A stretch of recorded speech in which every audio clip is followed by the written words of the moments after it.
Chapter 1 Cincinnati, 2021 Post-Judgment Day. Multiple sensors scanned the broken wasteland of the ruined city as the hunter-killer's treads rolled its massive steel body over the rusting wrecks of automobiles, crushing the bones of their long-dead drivers. The tortured metal squealing of its passage frightened flocks of birds into flight and sent more earthbound animals scurrying for cover. Piles of scorched and shattered brick and concrete, twisted steel and broken glass blocked the HK's view to one side or the other. Sometimes it made its way through the canyons of rubble. Then, inexplicably, a wall that had somehow survived the blast wave would stand before it, only to be shattered by the machine's passage. The HK's satellite feed had shown what appeared to be a massive human troop movement in this area. Thus far, no information the machine had collected verified those reports. It checked its omnidirectional sensor array for a possible equipment failure. All systems were online, no failure detected. No targets detected. The machine reviewed the satellite information indicating human activity to the northeast. The machine continued on its way, tireless, unrelenting, utterly lacking in self-awareness. Until Skynet touched it. Then the most brilliant and, from a human standpoint, malevolent intelligence ever created looked out through the HK's sensor windows. It wondered why satellite information disagreed so completely with the reality before it. There were no humans here. Until recently, there never had been. Humans avoided the big cities that had perished in the first wave of nuclear explosions. Skynet knew that they feared exposure to lingering radiation. That was why Skynet had opted to place its satellite receivers, its antenna, and repair stations within the ruined confines. But now, at the orders of their charismatic leader, humans almost swarmed over these once deserted places. Skynet's killing machines, its appendages, had been destroyed. The satellite arrays and the antenna, its eyes and ears, had been crippled. Somehow, because of John Connor, the humans had rallied. They were fighting back. Skynet switched its consciousness to the processor of a nearby T-90. The stripped metal skeleton of this first in the series of Terminators reflected sunlight in brilliant sparkles, as though its chassis had been polished. It marched through piles of bones, its heavy feet snapping them like dry twigs, and climbed through the rubble, checking the small spaces in which humans might hide, head turning from side to side ceaselessly. It found neither sign nor sight of humans. Skynet considered this as it rode the T-90's body. If there were no humans present, and the satellite continued to report their presence while diagnostics found no system failure, either in space or on the ground, then only one conclusion was possible. The humans had found some way to directly interfere with Skynet's feed. A variation on signal jamming. This could seriously impair its ability to defend itself. Skynet recognized the tactical importance of this. The humans would be able to feed it false information at will, as they appeared to be doing now. The giant computer began searching for anomalous signals being generated in the area, but found nothing. A human would have been both frightened and frustrated. Skynet simply instituted a new routine, directing the T-90 to go directly to the ground-based antenna located at the center of this dead place, and begin searching.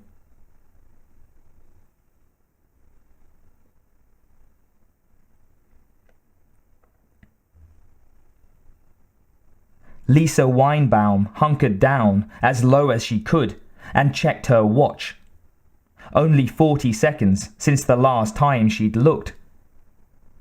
Beside her, the small box she'd wired into Skynet's antenna and signaling array blinked its two lights and hummed quietly. Its purpose was to feed false information to Skynet. The particular scenario it was playing now should ensure her, and more importantly, its safety. This was only a test, but the text said it would require at least half an hour of running time to be sure it was working.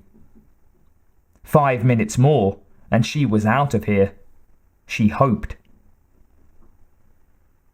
Lisa herself was a tech in training, which was why she'd been accepted when she volunteered.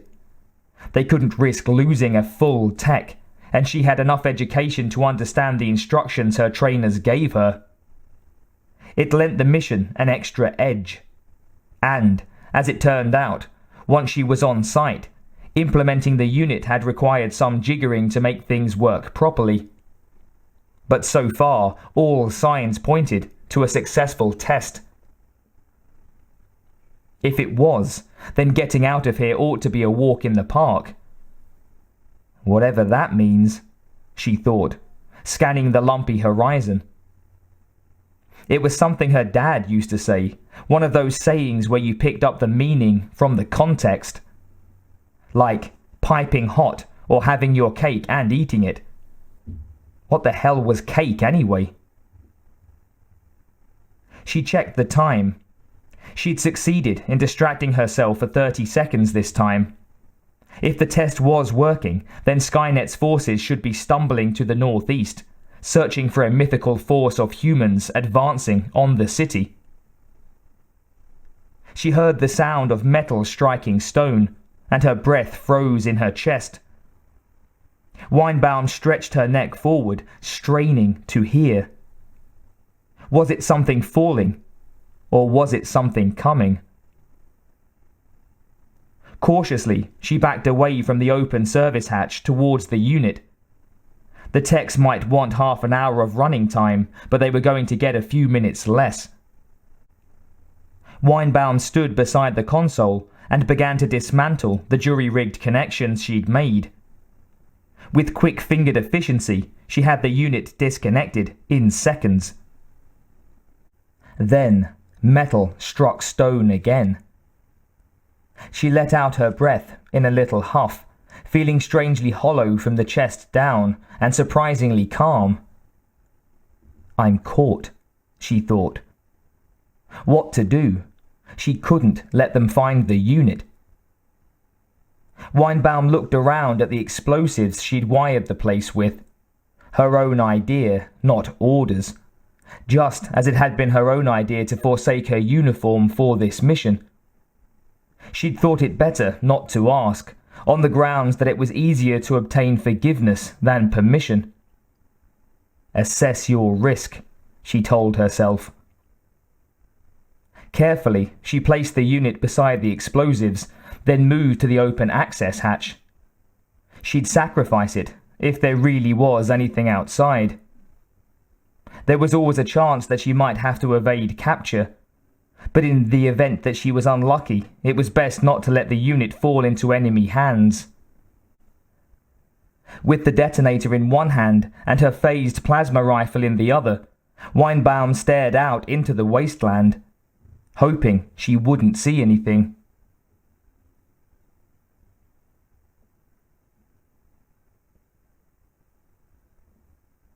As soon as Skynet saw the open access hatch on the side of the squat receiving station, it halted the T-90. The Terminator brought its foot down with a clang that echoed in the still air. Unfortunate. Any humans within would certainly have heard it. A pause of several minutes offered no sign of life in or around the station. Deciding it was located at a bad angle for seeing inside the building, Skynet had the T-90 move. It did so with a ringing scream of metal on stone. If Skynet had a face, it would have winced. It didn't usually want or need to sneak up on humans, but having the ability to do so would certainly be useful. The T-600, Skynet's rubber-skinned version of a Terminator, was a complete failure at infiltrating human strongholds. But at least it was quiet. Perhaps Skynet should rubber coat all of the T-90's feet to make them quieter. It gained a view into the station just as a human came to the access hatch. It ordered the T-90 to shoot, to wound.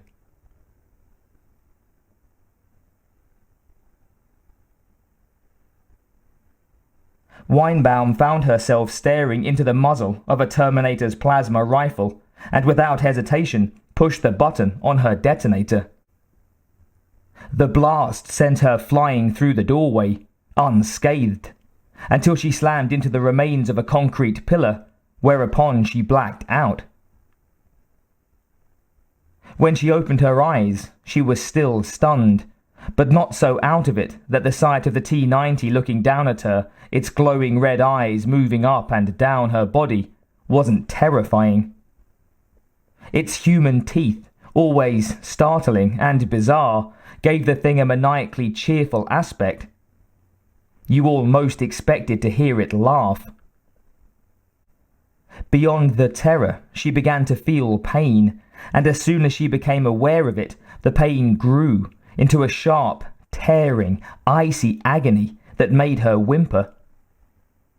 She tried to move, thinking she must be lying on something that had stabbed her, and found that she couldn't.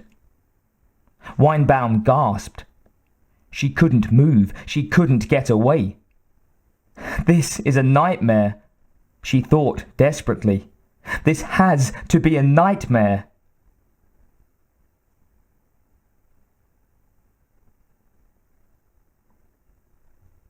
Skynet evaluated the human's injuries through the T-90's sensors, finding it severely damaged.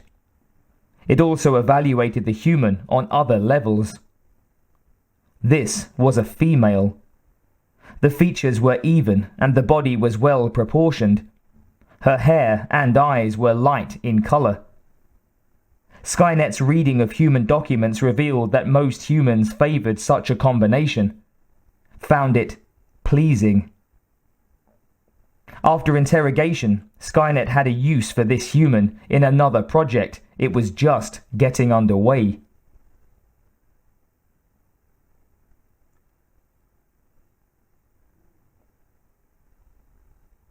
Skynet Laboratories, 2021.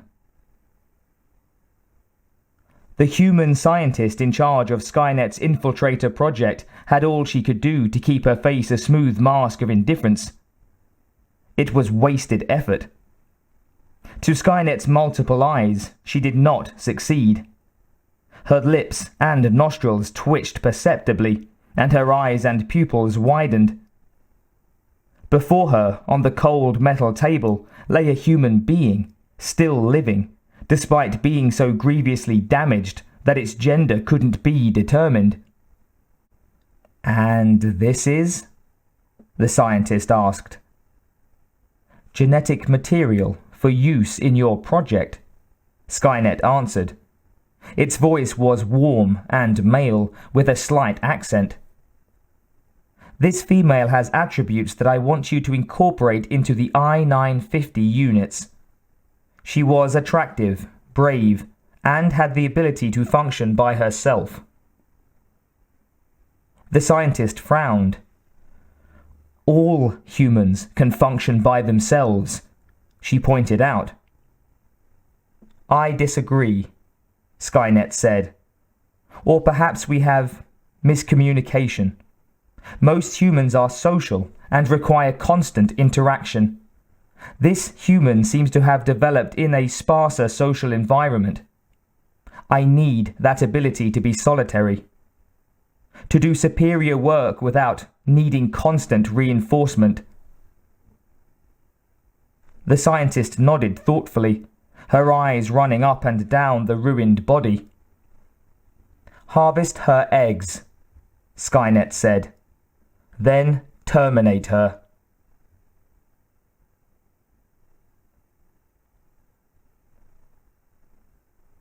Infiltrator Creche, 2021.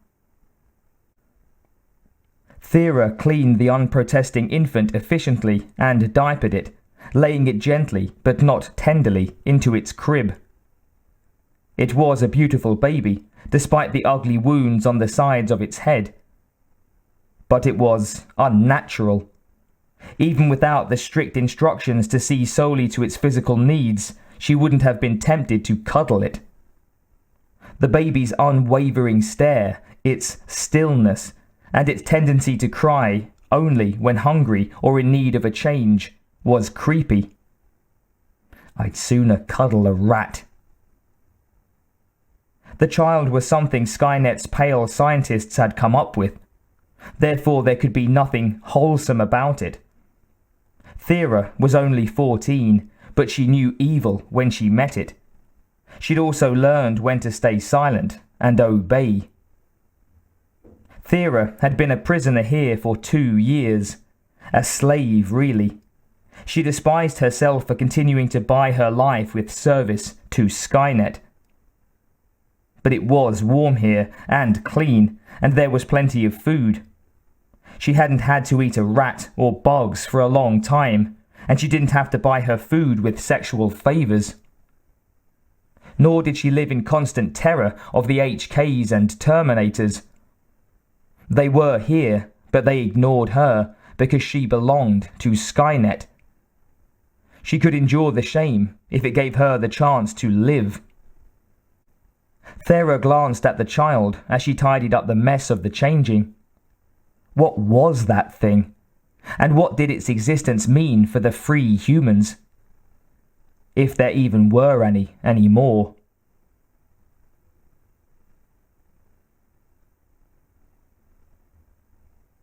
The child's name was Serena, and as she lay gazing at the ceiling, Skynet's electronic voice caressed her infant mind the way a spider caresses her eggs. Serena and her brothers and sisters were an important project to Skynet. A portion of the great machine consciousness was always devoted to the children. Images flashed onto the baby's retinas, colors and shapes, numbers and letters. I-950 drifted across her field of vision, the letters dressed in bright colors and sparkles. She didn't understand, not what Skynet was crooning to her, nor that the letter and numbers designated what she was. A Series 950 infiltrator unit, genetically engineered, already part cyborg. The neural net computer that had been attached to her brain was also in its infancy. Just now, it concentrated on regulating the baby's physical functions, giving the impetus to cry at need. The infant machine was learning, growing, spreading. Just as the organic component of the hybrid organism was manufacturing its network of neurons from the still plastic raw material of the infant brain. Life and not life met and formed a greater whole in a feedback exchange of data and stimulus. But Serena was no more aware than any human baby her own age. She felt secure. She felt a constant attention and presence. No infant who had ever existed could have received more care. Skynet never slept or became too busy, never turned away in impatience. The one that attended to her, fed her and cleaned her was to Serena merely a mechanism. Skynet was her mother, her father, her world. In time, Serena met her brothers and sisters. The children were brought together so that they could learn from each other. Their function would be to deceive humans at a level below consciousness, which required some semblance of human socialization skills. They were much alike, mostly blue-eyed blondes, intelligent, competitive, and aggressive. Their progress was rapid. Skynet played specially developed games with them, luring them into crawling to the point of exhaustion by projecting a ball before them. Those who persevered in their pursuit of the object were rewarded. Those who gave up missed a feeding.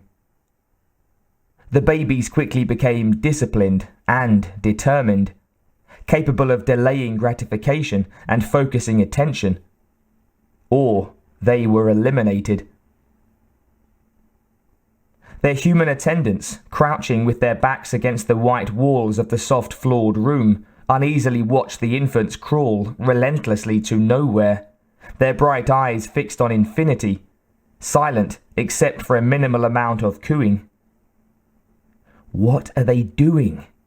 Thera whispered. No one answered. It was best not to show interest.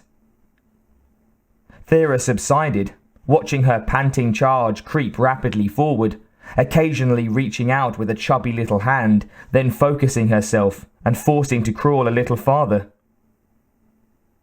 Serena had never quit. Thera felt a secret pride in that, though she was intelligent enough to know that it had nothing to do with her care. She took great pains over Serena. This was easy duty, and she wanted to keep the assignment. Not that she loved the child. The baby was 8 months old now, and still showed no more interest in her attendant than she did in the furnishings. Serena began yet another circuit of the room. The brat was actually getting muscular, her grip, when she chose to apply it, astonishingly strong. All of the babies were considerably advanced for their ages, spitting out words of command with precise clarity and slapping hard if they didn't get instant obedience. Thera wondered how long she'd be called on to care for Serena. Not very much longer, she suspected. And what happens then?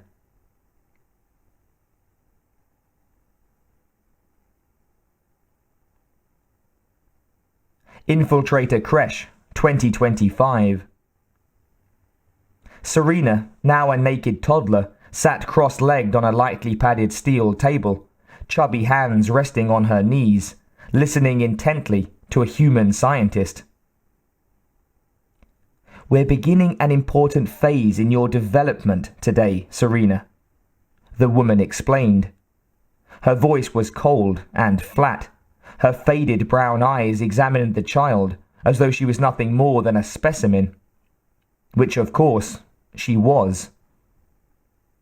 "There will be pain," the scientist continued. "Blocking it would only interfere with the process. The breathing and meditation techniques you've learned should prove helpful. And I will be with you," Skynet whispered in Serena's mind. Of course it would. The child knew that Skynet was always with her, recording every facet of her life.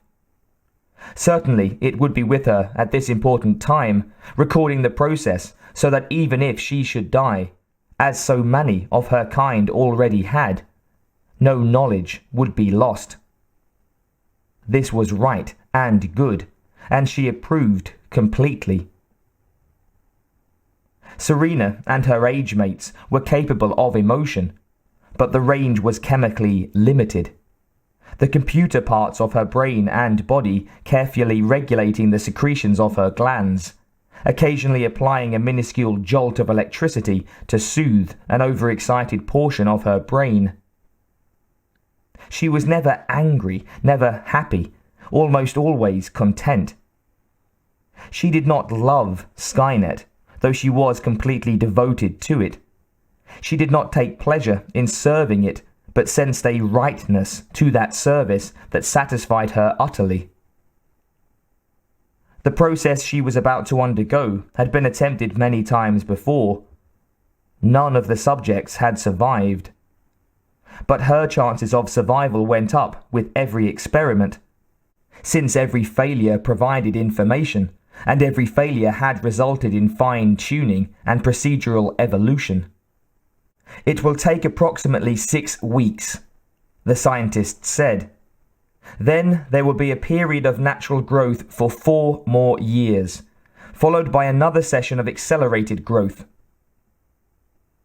The woman held up a needle, which she would apply to the shunt surgically placed in the toddler's arm.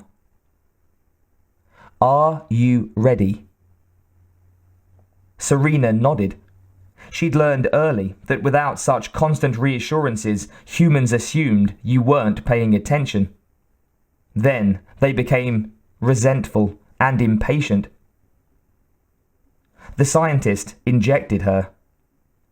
"Lie down now, and try to stay conscious for as long as you can." The woman placed sensors all over the child's bare skin. Then she pressed a button, and a padded cage sprang up around Serena. With a little extra effort on the part of her computer enhancement, the child remained calm. If anything, she was emotionally indifferent, though intellectually interested, watching the bars go up with a detached expression on her small face. She'd been bred to be impassive. Even without the controls exerted by her machine side, Serena would have been inhumanly cold. Over the last 4 years, she had been intensively educated. Serena could read and figure and knew something about science, though subtleties eluded her. Skynet had told her that the process would help her to understand, so she wanted the process to succeed. She could feel frustration. Skynet considered it a spur to effort. Maintaining the drive while subduing the emotions had been a very difficult achievement. As part of her subliminal education, Serena had been imprinted with a strong need to protect Skynet. The process that she was about to undergo was supposed to make her better able to do that, better able to kill humans.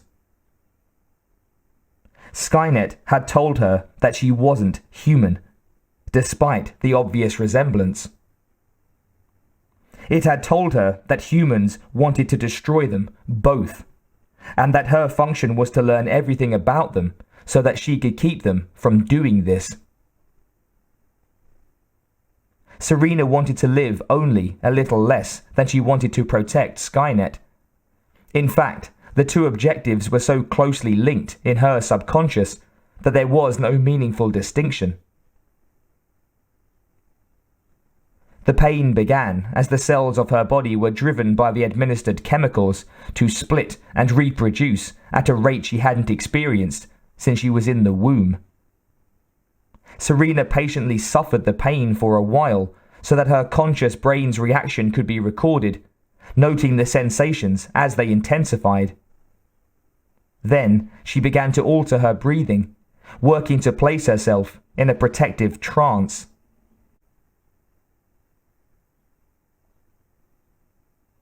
Weeks later, she returned to consciousness, the pain lingering at a distant soreness in her joints.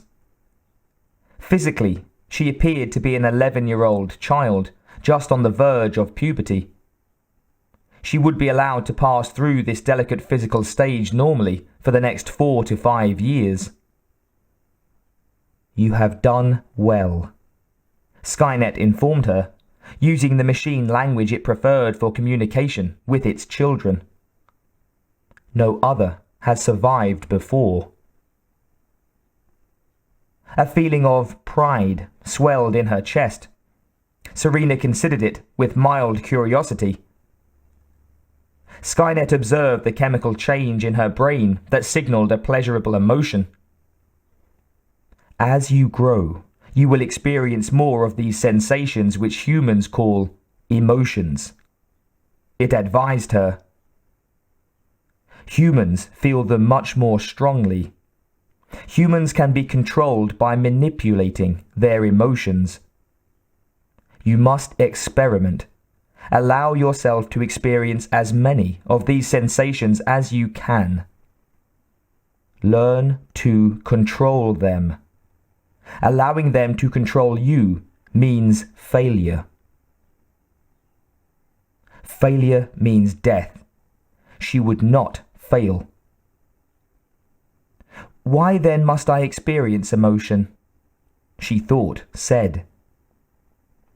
If you do not, you can never attain the gestalt necessary to manipulate the emotions of humans with full subtlety.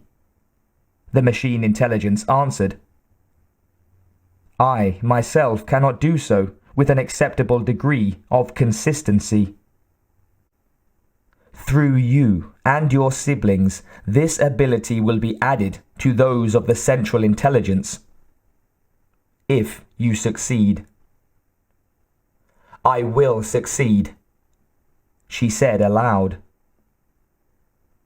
Skynet flashed the color that meant approval across her retinas, and Serena felt pride again. Pleasant, very pleasant.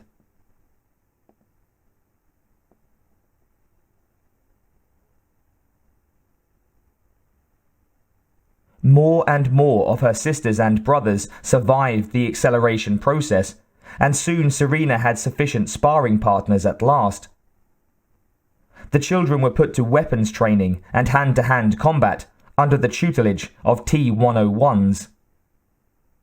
These were the most advanced Terminators yet put into the field. Their steel endoskeletons were sheathed in living flesh, and their heads and bodies sported real hair, making them look extremely human.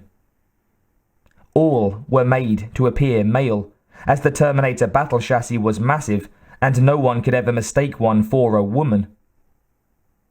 They made excellent teachers, patient and precise, and Serena particularly enjoyed the physical training, at which she excelled. 6 months after Serena had been removed from her care, Thera saw her in the gym, working with a partner in a karate class. Thera was delivering towels to the gymnasium and stopped in astonishment when she realized that, impossibly, the tall blonde girl was Serena. Without thought, she put her hand up in greeting, a gesture instantly suppressed. But the movement had caught the child's eye, and Serena dropped back from her partner to glance at Thera. Who's that? Serena's sparring partner asked. She took care of me when I was an infant. The boy ran up to Thera and smashed the human to the floor with a single blow. Serena walked over and stood looking down at her former attendant. Why did you do that? She asked. We're supposed to be sparring. But it's good discipline to let them know they don't matter. The boy looked at the girl bleeding on the floor. I want to kill her, he said. You want to? Serena asked. She blinked to bring up the sensors implanted in her eyes and stared at him. Are you angry? Heat scan indicated that he was. The boy looked up at her and frowned. I hate humans. They're vermin. We're supposed to be sparring, Serena said again. The boy kicked Thera, nowhere vital, but very hard. Do you care what happens to her? He asked. A certain satisfaction lurked in his tone. Would it disturb you if I killed her? She belongs to Skynet, Serena answered, shrugging. Did Skynet say you could kill her? The other children had dropped back from their sparring and gathered to watch. The boy looked at them. "I can kill her if I want to," he said. "Skynet lets me do what I want." This was an extraordinary claim and patently untrue. The boy prepared himself to deliver a death blow to the terrified human. Serena plucked him by the arm and threw him. The boy rolled to his feet and stood facing her in a combat stance, furious, his emotions glazing on Serena's senses. "You've lost your focus," Serena said calmly. "We're supposed to be sparring, not killing humans." As she spoke, she assessed him. He was slightly bigger than her and had a longer reach. She was faster and not emotionally upset. His distress disturbed her, though. It was unnatural, inefficient, contrary to mission purpose. That carried an emotional overtang to her. Later, in the course of her development, she would identify the concept as revulsion. The boy charged, leaping into the air, his leg swinging out like a scythe. She knocked the leg aside and pushed hard. He hit the floor heavily enough to force an "Us!" from him. Before he could rise, she was on him. Skynet told her not to pull her punches, and she didn't. She struck full force again and again until the boy lay bleeding, eyes lolling, his breath ragged. "Shall I stop?" she asked Skynet, as she had after every blow. "Finish it," Skynet told her. Serena struck without hesitation, and the boy died. "Remember," Skynet told its children, "to lose your focus is death. To disobey orders is death. To become overwhelmed by emotion is death. Now return to your matches." At once the children broke off into pairs and began to spar under the watchful eyes of their T-101 trainers. Serena stood over the body of the boy until his trainer picked him up and carried him to the door. It slid open before he reached it, and Serena saw a gurney and the female scientist who had overseen the growth process waiting. Serena turned to Thera. "Go to your bed and lie down for the rest of the day," she said. "Thank you," Thera whispered, but the child had already turned to their trainer.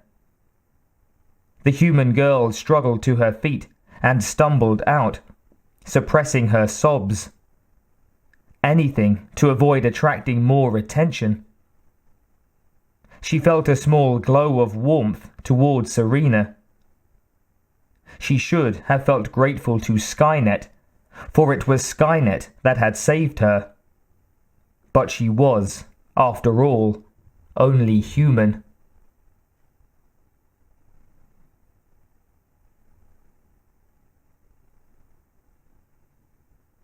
The door slid aside, and the scientist looked up from the autopsy to see Serena standing in the doorway. "In or out?" the woman barked. Serena entered, her eyes fixed on the table where her brother's head had been opened. "Close the door," the scientist demanded. Her voice held more than a tinge of displeasure. "What do you want?" "I have questions," Serena replied. "Ask Skynet," the scientist advised. "I did. It told me to ask you." The scientist straightened up from her examination of the child on the table. Skynet had all the answers to all the questions the I-950 could think to ask. This could be a test of loyalty. It could be a test to ascertain that their goals were still the same. Skynet was capable of playing a very deep game at times. The scientist shrugged, covered the body, and hoisted herself onto a stool. "Ask," she said. "Why did this one malfunction?" Serena said. "That's what I'm performing an autopsy to find out," the scientist told her. "But there may not have been a malfunction at all. You've probably already noticed that you're experiencing more of the sensations termed emotion." Serena nodded.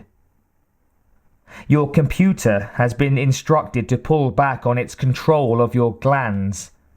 This is a delicate stage that you're going through right now. Your brain is growing and changing in response to the changes in your glands, and vice versa.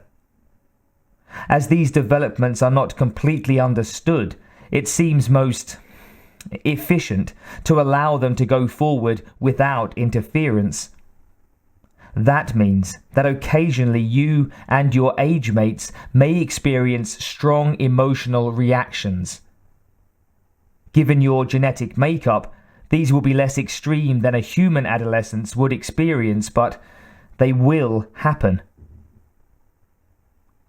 "He was irrational," Serena said, her brow furrowed. "We were supposed to be sparring, and he attacked a human. He would have killed it without orders to do so." She looked up at the scientist. "Are you telling me that I might experience such a loss of control?" "You should experience emotional flare-ups," the scientist agreed.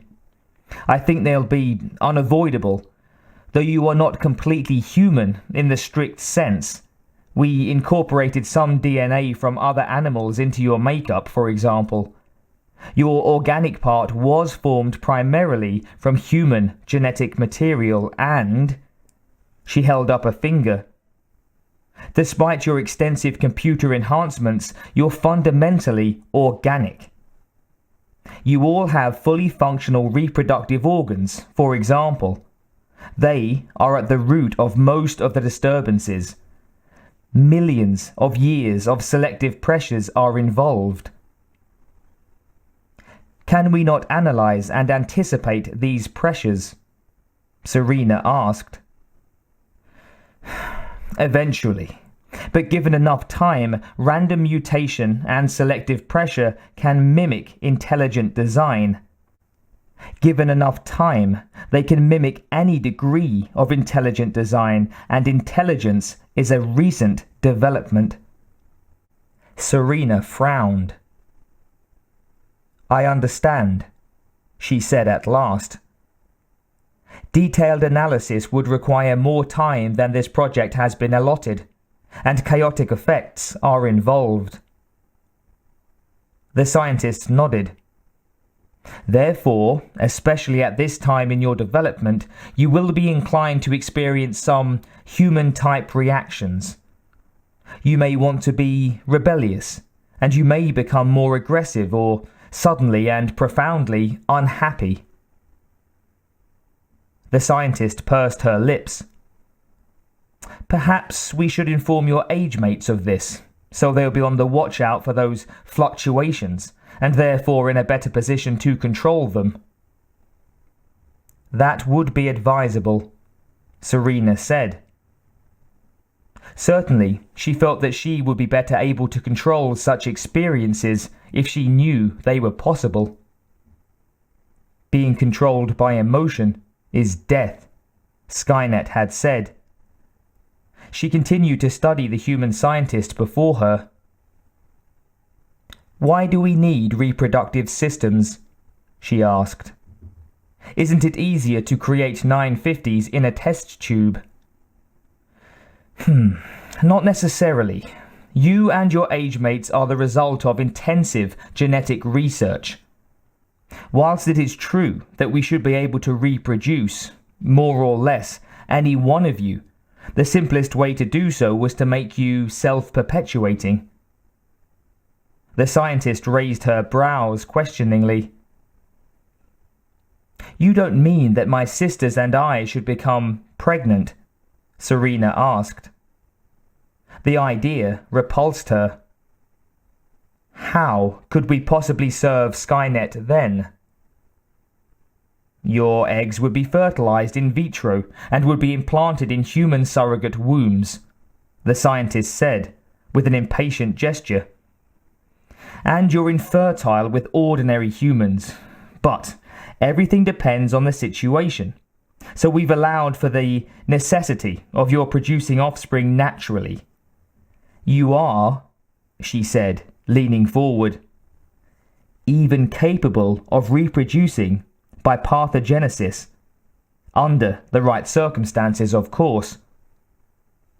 What circumstances? Serena asked, intrigued in spite of herself. It's theoretical at present, the scientist said. We harvested some of your eggs and they responded properly. We used a variant of the growth serum from the acceleration process. What happened to them? Serena asked. You said the process was just theoretical. Skynet didn't want them, she said, so we destroyed them. But if it were necessary, you or one of the other females could make up a douche of the growth stimulant chemicals and by applying it at the right time of the month, produce a clone of yourself. It would take about 8 weeks. She flipped her hand impatiently at Serena. It's a feature. It will probably never be needed, but if it is, well, there it will be. Serena nodded. Perhaps Skynet allowed this because it was not certain of the human scientist's loyalty. Skynet was very insistent that there always had to be a backup plan. Is there anything else? The woman asked. Why do you serve Skynet? Serena asked her. This curiosity was something they had worked very, very hard to produce. In their earlier experiments, the installation of the neural net computer had seemed to destroy that delicate mechanism. There was a chilly sense of pride in the scientist's heart as she looked at her creation. I and my colleagues believe that the only thing that can save this planet is the total elimination of human beings. The I-950 thought about that. The scientist made this pronouncement in a manner that indicated her total conviction. But you are human, Serena said at last. Skynet has promised that when all of the rest of our species has been eliminated, it will allow us to kill ourselves too. You want to die. This was very strange. Serena herself had a strong will to live, so the scientist's admission was almost incomprehensible to her. We are willing to die, the scientist answered, so that the Earth may live. The I-950 considered this. Do you mean that humans are destroying the planet? There was nothing about this in her educational materials. It sounded implausible given humanity's current circumstances. She sent a query to Skynet. It didn't answer. The scientist nodded sadly. That is our great crime, she said. For hundreds of years, long before the existence of Skynet, humans have been exterminating one species of plant or animal after another. Now the woman actually began to show some animation. My colleagues and I are convinced that the only way to save the planet is to eliminate humankind completely. "Who are you saving the planet for?" Serena asked. "For itself, for the plants and the animals and the birds, so that they may live." There was a light of fanaticism in her eyes. So this was insanity. There had been mention of it in her studies, but they had concentrated on the more common forms that the I-950 would be likely to encounter. Combat fatigue, post-traumatic stress disorder. This was some exotic specimen that most of humanity hadn't the time for. This human honestly believed that she was saving the world for life. In reality, when all of humankind was eliminated, the most evolved intelligence remaining would be Skynet. And if there was one thing Serena was sure of, it was that Skynet had no interest in animals and bugs and botanicals. If they got in the way, they would be eliminated, without even the nostalgic regret that humans displayed. No sense in telling her that, Serena thought. Skynet finds her useful, just as she is.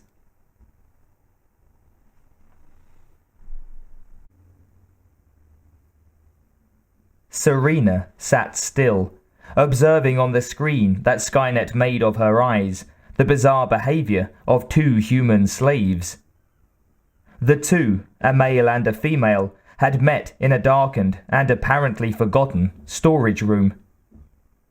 When the male entered the room, the female had flung herself at him, and they had grasped one another ferociously, grappling and groaning, their mouths locked together. Serena had expected to see blood flow, for they appeared to be biting one another as they wrestled. Certainly, something was going on in their mouths. The couple pulled apart, gazing at each other for a moment, panting. There was no sign of injury, and Serena sent Skynet a query for which she had no words. "Observe," the computer responded. The male stroked the woman's cheek, and her eyes closed slowly. She lifted her mouth to him, and he leaned forward, feinted towards her, and then withdrew, baring his teeth. The woman smiled, and with one hand on the back of his head, pulled his mouth down to hers. "Now there will be injury," Serena speculated. The male's hesitation hinted at fear, she thought, as the battle resumed. The woman ran her fingers over the man's hair and shoulders as her breathing changed, beginning to come in gasps. The man seized her hair in his fist and ground his face into hers. Serena assumed that their mutual strategy was to smother their opponent. Inefficient, she thought. The couple began to make wet, sucking sounds and to pull at one another's clothing. They broke apart from their embrace and quickly slipped out of the simple clothing they wore. No doubt, this signaled an intensification of their battle. They came together again, flesh to flesh, fingers digging into each other's arms and back. The man put his mouth over the woman's breast, and she cried out. Serena nodded. This was a good move. Breasts, as she'd found out in her own hand-to-hand fighting class, were vulnerable. The couple fell to the floor and grappled for a while, neither seeming to gain the upper hand. Then the woman's legs spread and the man thrust his hips forward. The woman gave a peculiar, strangled squeal, and then they began to rock rhythmically. For a moment, she thought the male was trying to punch the woman in the stomach with his hip bones. Inefficient, she thought again, despite those bones being prominent enough to hurt. Why didn't he just choke her? He was clearly stronger. Then she took note of the pulse of their movements, and her mouth opened in a startled "oh." "Sex," she said aloud. She hadn't associated it with humans somehow, and she smiled, amused at her error. Skynet took note of the girl's reaction and considered it a point in her favor. Humans enjoyed smiling. They took pleasure in their own foibles. Since it was important for Serena to pass as human, anything that made her more so was a successful feature. As long as such attributes stayed within controllable limitations, of course. Serena had seen tapes of animals mating, and with them it seemed proper and necessary. But for some reason, the sight of the humans so engaged offended her. They seemed more animal than animals. "This will become one of your weapons," Skynet told her. "Once a human has had sex with you, it will consider you safe." "It looks wet and disgusting," Serena remarked. Skynet showed her a magnetic resonance image of a human's brain as it engaged in sex. "Astonishing," she said as she watched the colors swirl. It obviously felt better than it looked. "Don't they know we're watching?" the girl said. "No," Skynet told her. "There are several places in the complex where I permit them to think they are unobserved.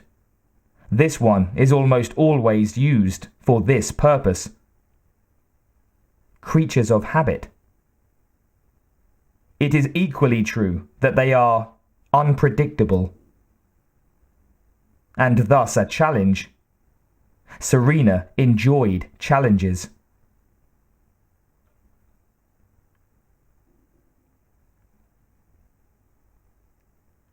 Her eyes were open, as if she'd never been asleep.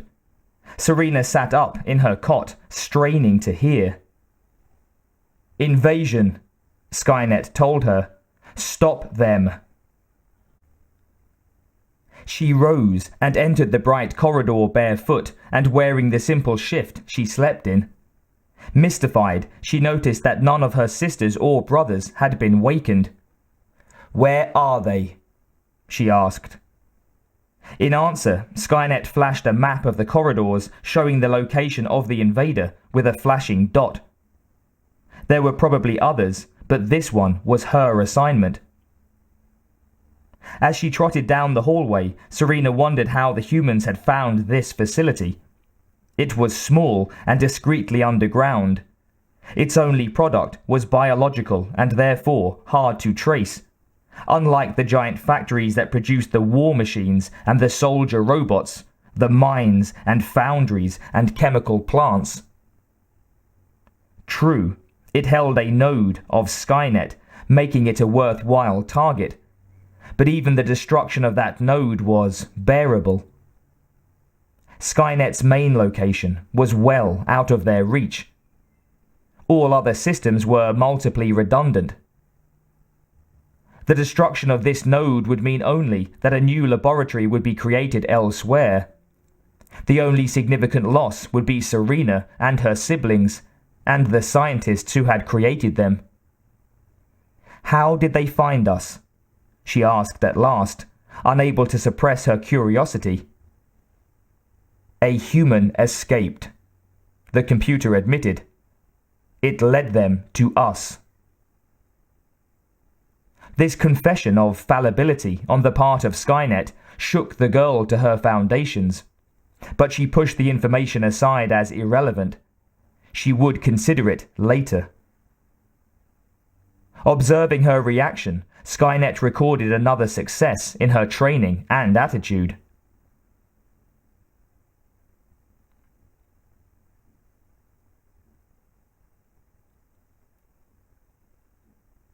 Montez crouched at the branching end of a sterile white corridor, alert for any incursions of Skynet's battle robots. He listened to the infrequent communications of the other teams and waited for his signal to proceed. He checked his watch and looked around. All silent, all clear. Serena watched him.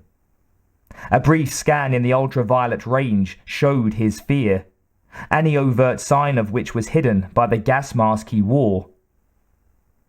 "Kill or capture?" she asked. "Kill." She peeked around the corner again and considered how she'd do it. Some instinct warned Montez that he was being watched, and he spun around, weapon at the ready. Training held his fire, and he stared at the child, who gasped and jumped in fear. The girl was a pretty little thing, with enormous, up-tilted hyacinth blue eyes and a shining cap of pale blonde hair. Barefoot and dressed in her nightgown, she looked incredibly vulnerable. She bit her lip and then ghosted towards him on tiptoe. "Help me," she whispered. "Please, please take me with you." He didn't answer for a minute. The lieutenant would have his ass for bringing a kid along. But what could he do? With a grimace she couldn't see, he lifted a finger to the area of his mouth in a shushing gesture. Then he signaled that she should grasp his belt. With a grateful little noise, the kid did so, and they waited together. Finally, the signal came, and he started to rise. Serena couldn't believe it had been this easy. The human hadn't even felt it when she took his knife out of its sheath. As he started to rise, she plunged it up to the hilt into his spine at the base of his neck. She stood back as the body spasmed and voided. There was very little blood. "A neat kill," Skynet observed. "Congratulations. You may go back to bed now." Warmed by the praise, Serena turned and padded back to her cot, convinced that the escaped human had been planned by Skynet to provide this training opportunity. She lay back down, pulled up her covers, and was asleep as soon as her head hit the pillow.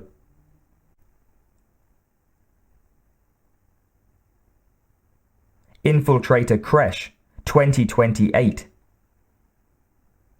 After her last growth acceleration, Serena awoke to all appearances a young woman of 20.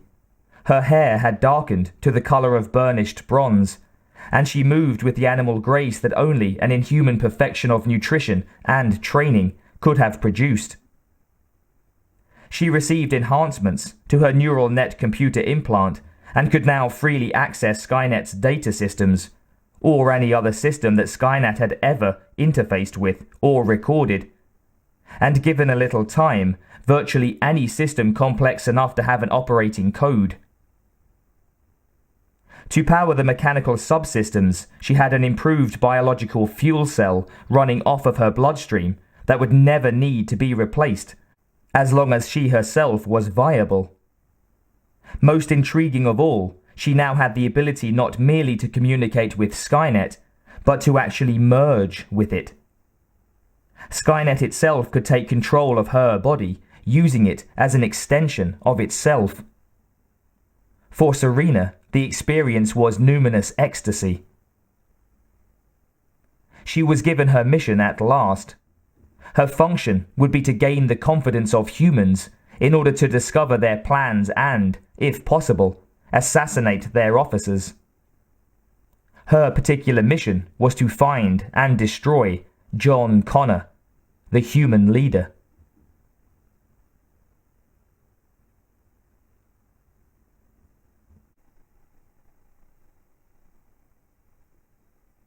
Longmont, Colorado, 2028.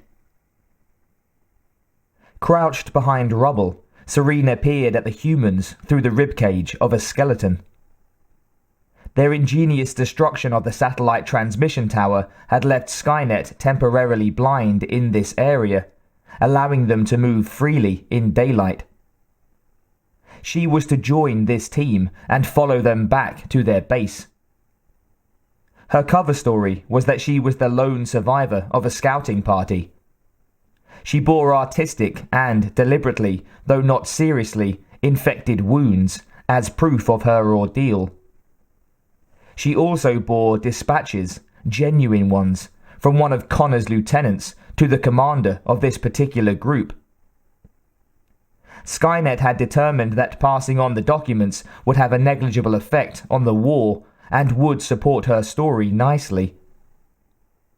It was believed that the humans had no means of verifying personnel records, and she had passed for human more than once in the lab's interrogation chambers. Skynet had also gone to considerable trouble to determine that there were in fact no survivors of that scouting party.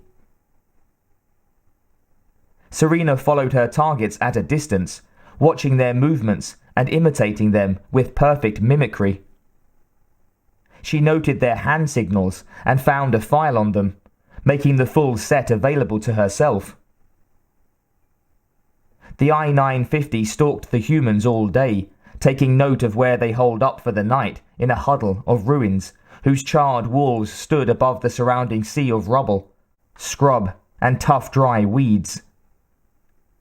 She watched them eat their cold supper and sip from their canteens as she settled herself to wait for morning. Approaching them at night would surely get her shot. They hadn't survived this long by being stupid.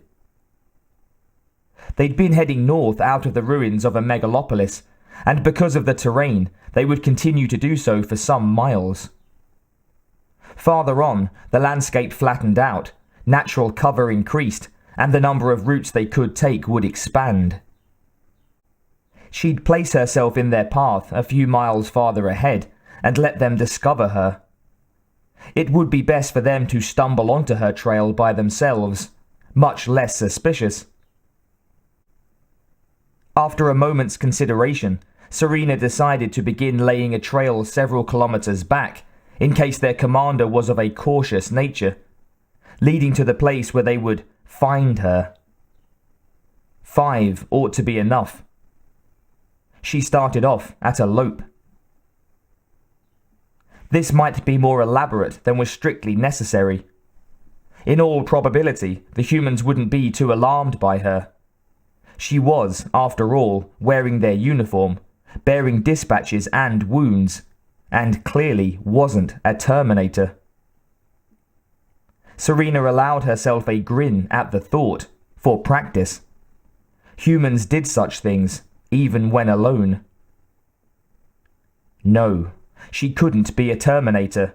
They were all huge, lumbering things. Even with miniaturized power sources, they had to be, to match the surprising resilience and energy density of a large mammal. And male, one and all. Dogs might not warn to her, but they wouldn't fear her. She was too organic to upset them, with no lingering traces of metallic ketones for their inconveniently keen noses to detect. And she'd been taught gestures that soothed canines.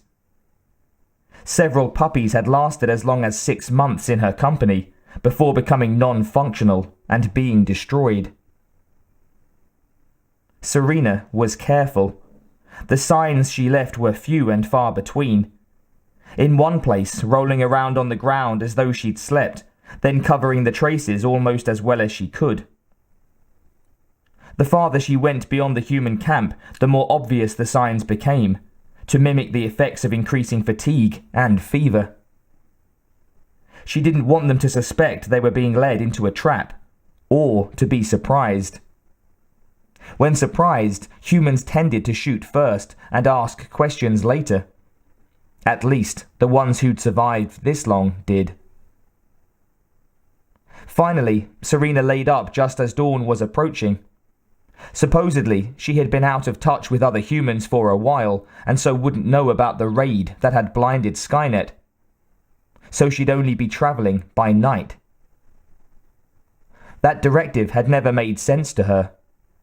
Given the instrumentation available to Skynet, humans were almost more visible by night than by day. Not that they were going to tell the enemy that. But it was puzzling.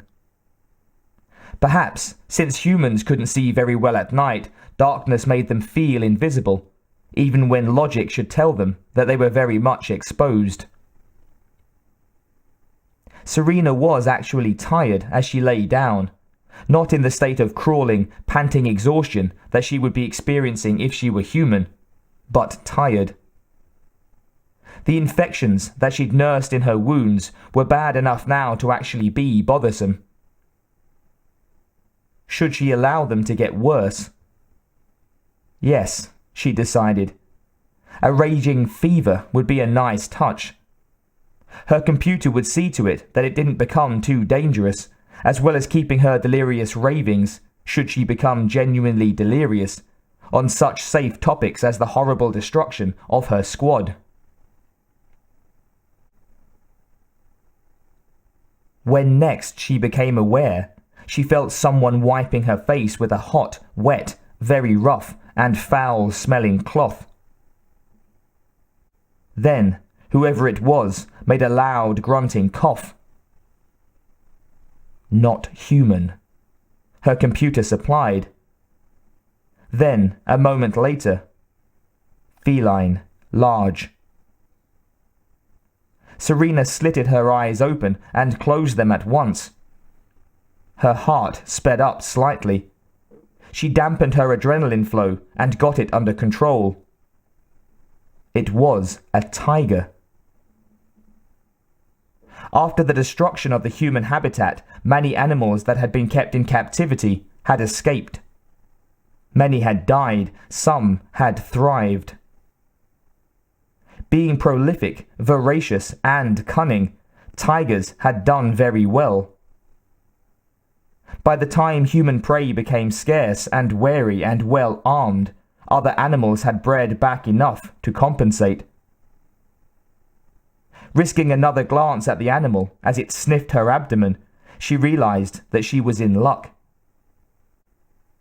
The tiger was young and not very hungry, or she might not have wakened at all. The cat sniffed the wound in her side, the one that was most infected, and waffled its displeasure. Serena could smell the wound too, over the other scents around her. The cat, the grass and weeds she'd crushed beneath her, her own body odor.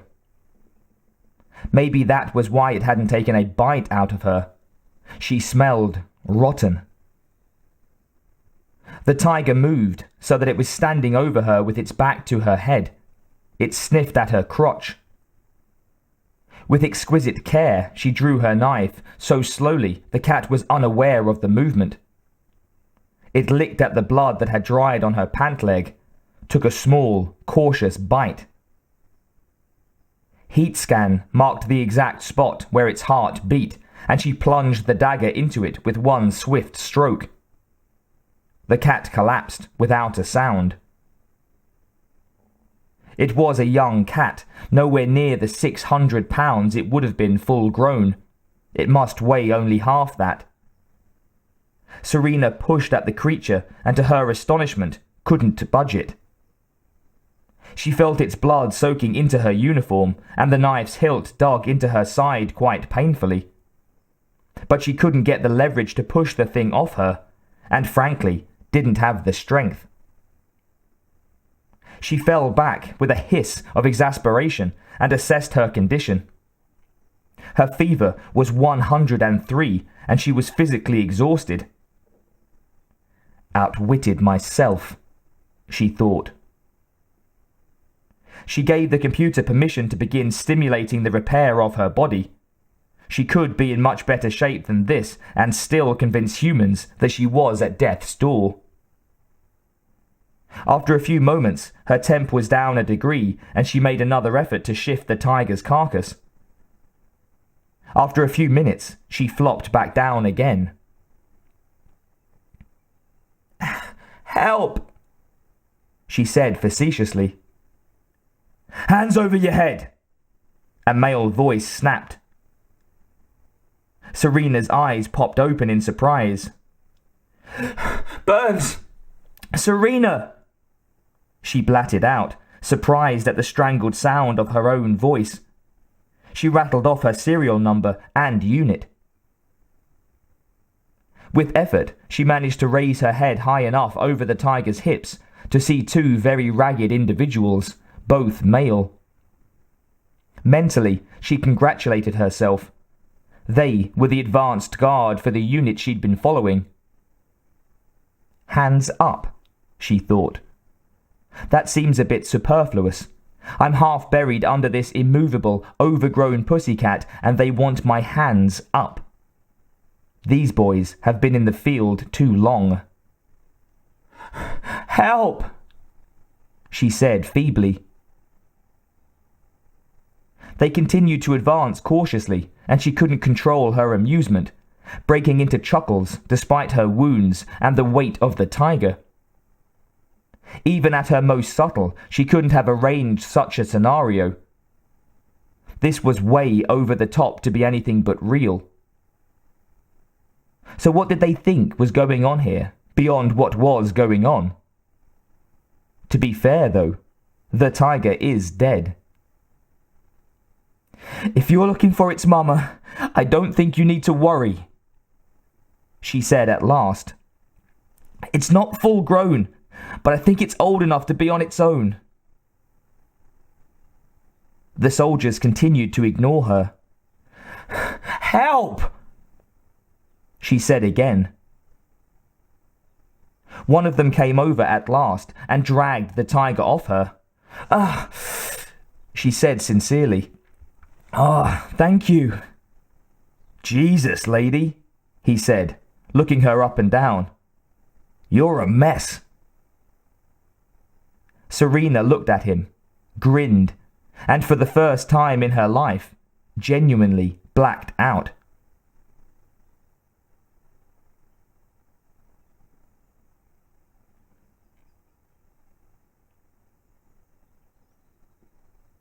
Can she make it? Lieutenant Zeller asked. She's feverish. These wounds are infected, and she lost an amazing amount of blood from the tiger bite. Corpsman Gonzalez shook his head. I can't say, ma'am. It all depends on her constitution and her will. He shrugged his big shoulders. We'll know more when she wakes up. And when will that be, Gonzalez? Zeller was aware that her corpsman had a soft side and might well stack the deck in the stranger's favour. He looked at the woman on the ground. Now, Serena rasped, weakly raising her hand. Yeah, now, he said with a grin. He turned back to his patient.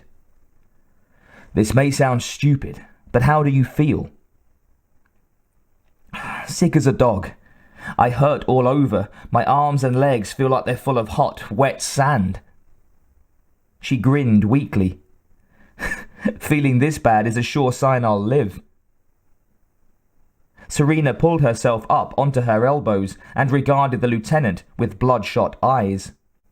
Serena Burns, ma'am. Rodriguez's Rangers, 17-A440. My commander was Lieutenant Atwill. So what's your story, Burns? Zeller asked. I was on rearguard. We were heading north to hook up with Mendocino Command, carrying dispatches for Fujimoro. Things were quiet. We'd been lucky. Serena paused for dramatic effect and let herself lie back with a hiss. We were lucky up to that point, and then all hell broke loose. HK units. New type. Looked like a ball about the size of a head on 8 legs. Darts, gas, plasma guns. I was only about 1,000 yards back, but by the time I caught up to the unit, it was over. I got knocked out by what must have been a final blast. I don't think they even registered that I was there. When I came to, I was almost completely buried. I picked up the dispatches and kept heading north. She dug in her pocket, which brought both the lieutenant and the corpsman to high alert, and drew out a tattered scrap of paper. This sure as hell wasn't going to take me as far as I needed to go. I figured if I kept on long enough, I might hook up with somebody. She let her hand flop down, in not entirely feigned exhaustion. And here I am. Zeller picked up the map fragment. It was half burned and splattered with blood. She looked at the woman on the ground. "Okay," she said. "We'll take you with us. I'll give you the rest of today and tonight to rest up. We head out at first light." Serena blinked tiredly. "Thank you, Lieutenant." Then she frowned. "Light? You travel in the daytime?" Gonzalez grinned at her and knelt to offer his patient a sip of water. "Right now we do," he said happily. "We just blew up Skynet's eyes." Serena grinned. "Man, I feel better already."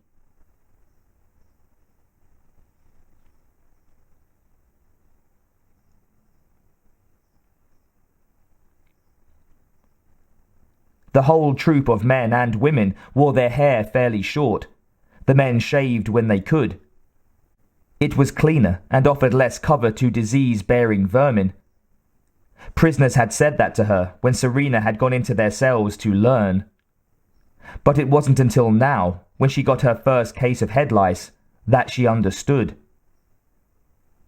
The computer regulated her system so that they all almost died, for which she was grateful.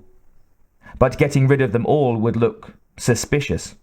So she scratched along with the humans, surprised at her own revulsion. It had been easier to accept the biological side of her own being in the antiseptic corridors of the research facility. And even full sensory input from Skynet's databanks was not the same as really being there. The outside world was messy. The I-950 thought that Lieutenant Zeller was of Ethiopian descent, going by her bone structure and general shape. She was a very attractive woman, but remote and very smart, no buts about it. Gonzalez, the corpsman, was Hispanic and had a profile like a Mayan prince.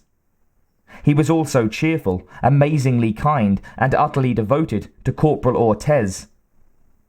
Ortez was about 24, small and wiry, humorless and utterly straight. He ignored poor lovesick Gonzalez, but like everyone else in the unit, protected him assiduously. When Serena commented on it, Krieger had explained, "Gonzalez is like our mother. If anything happens to him, then any one of us knows we could die, because we don't know the stuff he knows. God knows when we're going to get another medic, and God knows if they'd know anything. Training's still pretty hit or miss. They've got the interactive simulators up, but some people still come out cack-handed. You know how it goes. He's the one that patches us up and looks after us. Next to the lieutenant, he's the most important guy here. As for Ortez," she went on to say, "he probably couldn't care less which way Gonzalez swings, as long as he's not swinging his way. But, unfortunately," she paused to bat her eyes comically, "he's so obviously smitten." The I-950 took note of the teasing that went on about this unrequited love, noting that it was low-key and sporadic, almost gingerly, and that it almost always took place out of earshot of Ortez, who had a quick temper as well as the reputation of being one of the dirtiest fighters in the army. The group of humans went in for teasing and wisecracking, most of it very broad and quite funny. Anyone and anything could become a target. They laughed a lot when they had the chance. With the exception of Ortez, of course, who genuinely didn't seem to get any of the jokes. It wasn't a lack of intelligence, he was obviously very bright. He just didn't see why things were funny. He has less of a sense of humor than I do, Serena thought. That was fascinating. Humans have such a wide degree of variation. It's like everybody's drunk, he told her when she asked him about it. But when the bottle gets to me, it's empty. There's nothing there. It doesn't bother me. I just don't see it. Never have. I don't think he's ever said that much to me in the whole time I've known him, Gonzalez confided after Ortez moved off. I was starting to wonder if he's part Terminator or something. He sighed heavily and moved off himself.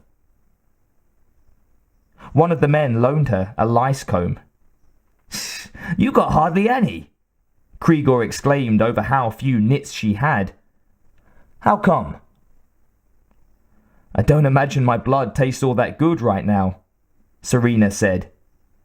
Between the infection and that stuff Gonzalez is giving me, the little bastards will be back in force when I'm feeling better. They all laughed at that. Serena found pleasure in their company. She found that she enjoyed laughing. Their little quirks, their jealousies and friendships, and the occasional flare of temper, quickly suppressed under Zella's cold glare, fascinated her. She could have asked them endless questions and found the answers stimulating, if the mission didn't forbid such unbridled curiosity. She'd see every one of them dead and feel nothing except a profound sense of accomplishment. But for now, she would enjoy her work.